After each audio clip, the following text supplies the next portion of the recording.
Hello friends, welcome to the flavours of different taste. ఈరోజు మన తెలుగువారి స్పెషల్ కర్రీ నోట్లో వేసుకోగానే కరిగిపోయేలా ఒక అద్భుతమైన రుచితో ఒక్కసారి తిన్నారంటే మళ్ళీ మళ్ళీ తినాలనిపించే గుత్తి వంకాయ కూరని చేసి చూపిస్తానండి.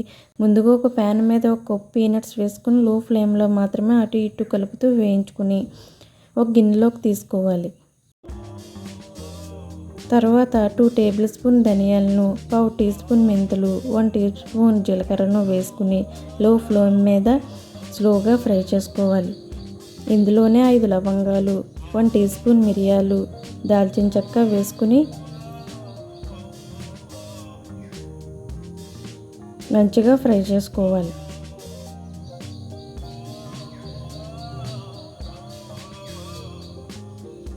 ఇప్పుడు ఒక బౌల్లోకి తీసుకున్న తర్వాత మళ్ళీ 2 టేబుల్ స్పూన్ నువ్వులు, 6 జీడిపప్పు, 1 టేబుల్ స్పూన్ గసగసాలు వేసుకుని గసగసాలు చిటపటమని అయ్యే వరకు వేపుకోవాలి.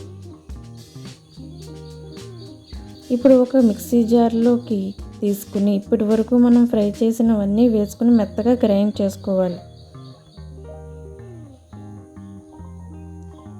ఇందులోనే 1/2 table spoon salt, 2 table spoon chilli పౌడర్ని వేసుకొని ఇంకోసారి గ్రైండ్ చేసుకోవాలి.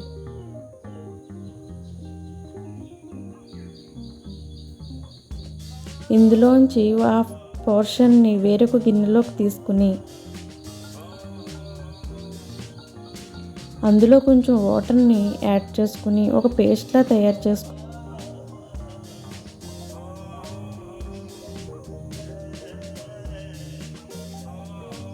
ఇప్పుడు మనం ముందుగానే కట్ చేసి పెట్టుకున్న వంకాయల్లో ఈ పేస్ట్ను వీడియోలో చూపించిన విధంగా వంకాయల్లోకి వెళ్ళేలా స్టఫ్ చేసుకుందామండి.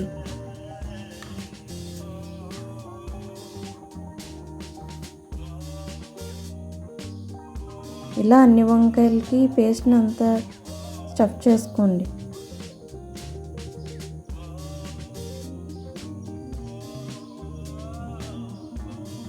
చూసారు కదా, ఈ విధంగా ఉండాలి. ఇప్పుడు మిగిలిన మసాలా పౌడర్లో 2 ఆనియన్ను కట్ చేసుకుని వేసుకుని 6 వెల్లుల్లి రెబ్బలు, 1 ఇంచ్ అల్లం వేసుకుని మెత్తగా పేస్ట్ చేసుకోవాలి. స్టవ్ మీద ప్యాన్ పెట్టుకుని 2 టేబుల్ స్పూన్ ఆయిల్ వేసుకుని 1 టీ స్పూన్ జీలకర్ర, మనం ముందుగా ప్రిపేర్ చేసి పెట్టుకున్న ఆనియన్ పేస్ట్ని వేసుకుని స్టవ్ మీడియం ఫ్లేమ్ మీద ఫ్రై చేసుకోవాలి.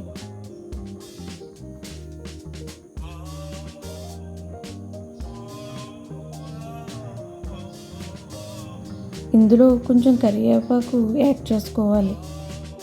ఇప్పుడు మసాలాను బాగా ఫ్రై చేసుకోవాలి.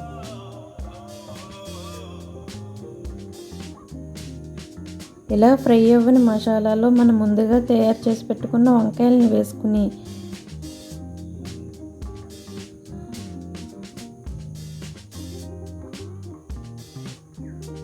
మూత పెట్టి ఒక 5 నిమిషాలు మగ్గించుకుందాం. 5 నిమిషాల తర్వాత చూడండి, వంకాయలన్నీ మగ్గిపోయాయి కదా. ఇప్పుడు ఇంకొక వైపుకి స్లోగా తిప్పుకుని మరొక 5 నిమిషాలు వేగనివ్వాలి. ఇలా మసాలాలో వంకాయలను వేయించడం వల్ల మంచి రుచి అనేది వస్తుంది. ఒకసారి కలుపుకుందాం. ఒక గ్లాసు వాటర్ని వేసుకుని ఒకసారి కలుపుకుని 10 నిమిషాలు ఉడికించుకుందాం.